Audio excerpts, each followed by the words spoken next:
Ini sudah jalan.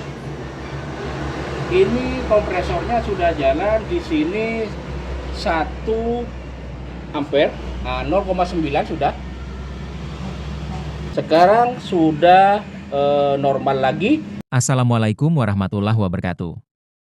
Ini telah hadir teknisi kampung.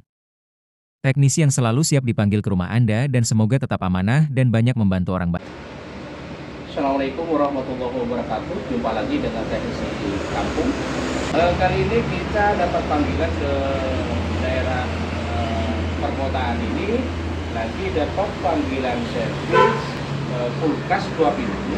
Karena yang punya kulkas ini pas dibersihkan, dia itu tidak dingin lagi, atau kompresornya itu macet karena di sana itu pas dicolokkan ada bunyi sesuatu yang berbunyi, kalau tak seperti itu. Nah, apa penyebabnya? Oke, sini bro. Kita lihat di sini. Ini kabelnya. Kabelnya ini yang paling kecil. Kabelnya ini yang paling kecil. Ini harganya di sekitar 3 ribuan per meternya. Ya. 3 ribuan per meternya. Pas dipakai untuk satu freezer box dan untuk kulkas 2 pintu. Oke. Nah, itu penyebab pertama terjadinya kerusakan atau macetnya si kompresor ini. Karena kabel yang digunakan itu kecil. Oke. Yang kedua, terjadinya macet di bagian kompresor itu adalah pas dicabut belum dapat 10 menit, ada yang 8 menit, ambillah kita rata-rata 10 menit, itu pas dicolokan, itu tidak boleh. Kalau seandainya dicabut, nunggu 10 menit dulu, baru dicolokan. Oke? Dan yang ketiga adalah mati listrik atau anjlok. Nah, jika mati listrik, usahakan kulkas, pendingin apa aja di dalam rumah itu usahakan dicabut. Oke? Kalau seandainya hidupnya itu lebih dari 10 menit, itu tidak masalah.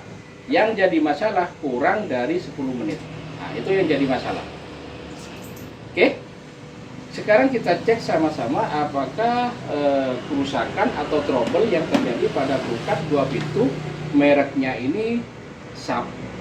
Oke? Sekarang kita cek sama-sama. Jangan lupa like, share, dan subscribe-nya. Nah, di sini sudah hidup, kita pakai tang ampere. Nanti kita colokkan si listrik PLN-nya. Ini akan ketahuan berapa ampere yang tertera di bagian ampernya ini. Oke, ini ampernya. Oke, sekarang kita colokkan. Ah, di sini ampernya 3,8, 3,9. Berarti kulkas itu macet. Oke, berarti kulkas itu macet di bagian kompresor. Oke, sekarang kita bagaimana caranya dan bagaimana solusinya? Ikuti tutorial berikut ini. Jangan lupa like dan subscribe-nya. Yuk. Oke, pertama yang harus kita lakukan, kita buka penampung airnya. Karena kalau untuk 2 pintu, dia pasti ada penampung airnya di bagian belakang ini. Kita copot dulu. Tarik bro.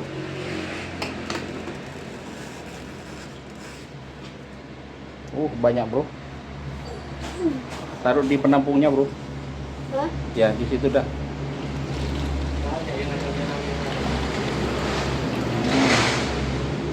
Oke, ini masih baru ya, termasuk baru, masih ada kardusnya, masih ada.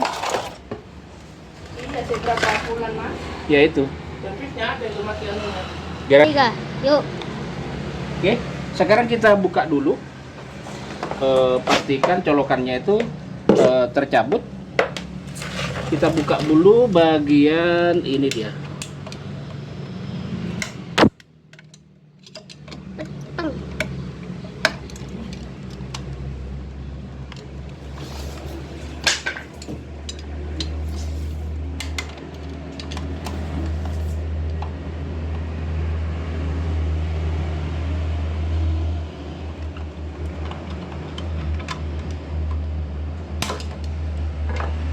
Oke. Kita cek bagian PTC sama overloadnya.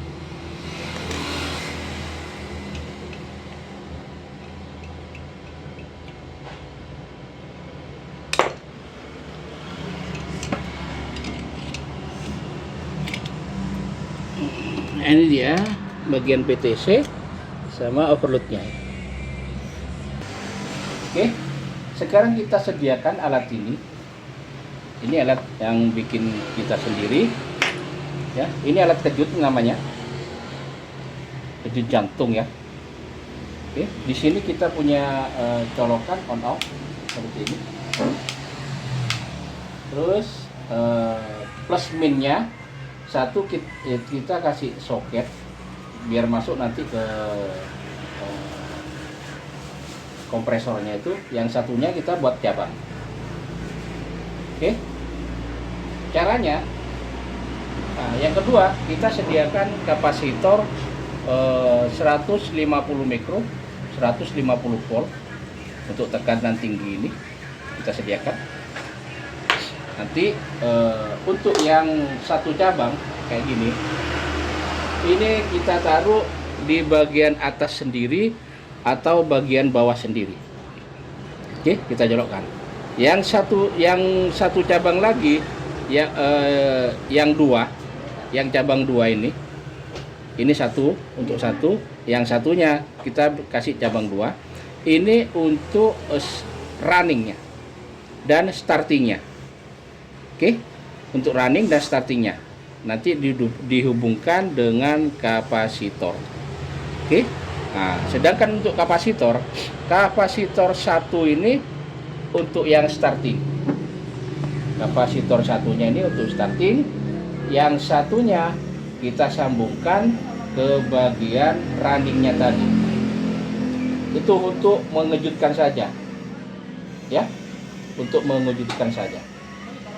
Oke, sekarang kita pasangkan yang satu ini untuk yang di atas, karena ini kamennya di atas. Sedangkan yang satunya ini untuk yang di bawah sebelah luar. Oke. Nah, yang satunya ini kita sambungkan ke bagian kapasitor yang tidak kita kasih sekun. Ini disambungkan aja, nanti dicabut. Nah, sedangkan yang satunya kita sambungkan ke bagian startingnya, sebelahnya running. Nah, nanti akan seperti ini. Oke, cukup jelas. Kalau tidak jelas, komen di bawah ini, nanti kita kasih tahu. Oke, sekarang kita mulai. Oke, sekarang kita mulai. Mudah-mudahan unit ini kembali normal dan awet lagi. Kelihatan belum? Persen. Oke, sekarang kita praktekkan apakah kompresor ini bisa berjalan lagi atau tidak. Oke, sekarang kita hidupkan. Ini masih kosong ya. Kita hidupkan. Nah, ini sudah jalan. Ini kompresornya sudah jalan. Di sini 1 ampere, 0,9 sudah. 1 ampere lagi. Nah, turun ke 0,9. Yang tadinya ampernya itu tinggi 3, berapa, terus sampai 4 itu yang tadi. Sekarang sudah normal lagi 0,87, 0,86.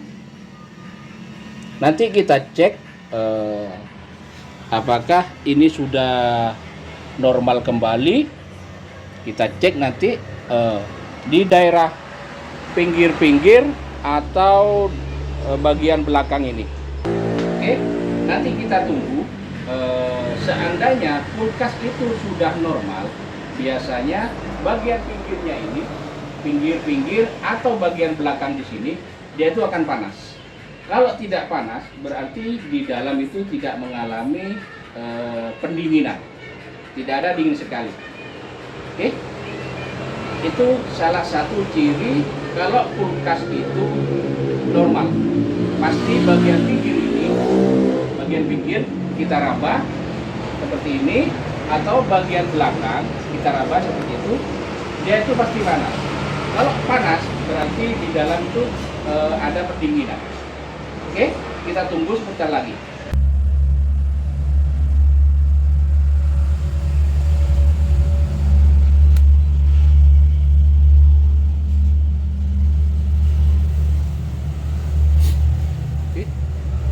Setelah kita kasih kapasitor yang lebih besar 150 mikro, 150 volt, akhirnya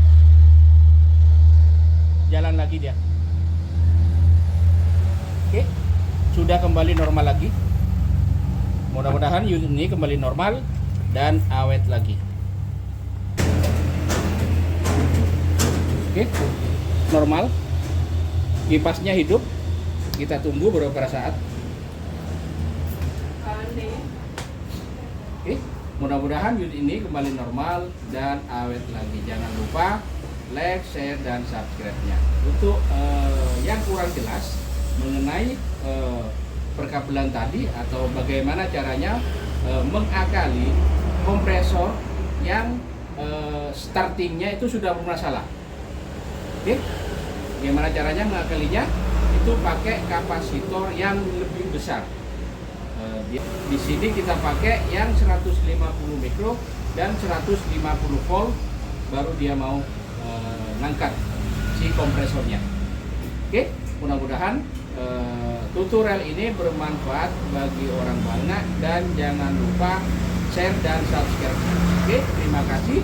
Assalamualaikum warahmatullahi wabarakatuh. Terima kasih telah menonton video ini. Semoga bermanfaat dan tetap amanah. Jangan lupa like, share, dan subscribe-nya. Terima kasih.